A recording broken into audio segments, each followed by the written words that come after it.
Viral, mahasiswi dianiaya istri driver ojek online, dituding jadi selingkuhan, langsung ambil langkah hukum. Media sosial kini tengah dihebohkan dengan seorang istri driver ojek online memukul mahasiswa. Pasalnya, istri driver ojek online tersebut menuding mahasiswa ini jadi selingkuhan sang suami.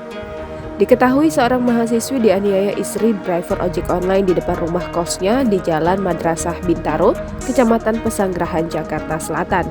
Penganiayaan tersebut dilatari kecemburuan istri driver ojek online. Sang istri mengira Adinda merupakan selingkuhan dari suaminya. Dikutip dari @viral nomor 1, kejadian bermula saat ia memesan ojek online untuk pulang dari kampusnya menuju tempat kos. Setibanya di rumah kos, mahasiswi ini langsung masuk ke dalam kamarnya. Namun tiba-tiba ada seorang wanita yang menyebut namanya dan korban langsung turun menghampiri. Ternyata wanita yang berteriak itu adalah istri dari pengemudi ojek online tersebut yang menudingnya selingkuhan suaminya dan langsung memukul dan menjambak.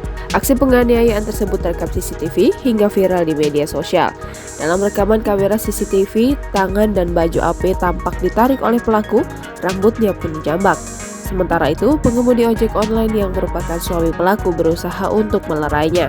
Tak terima dengan kejadian tersebut, mahasiswi ini lantas melaporkan istri ojek online dengan kasus penganiayaan ke Polsek Pesanggerahan, Jakarta Selatan. Jangan lupa subscribe, share, komen, dan like ya!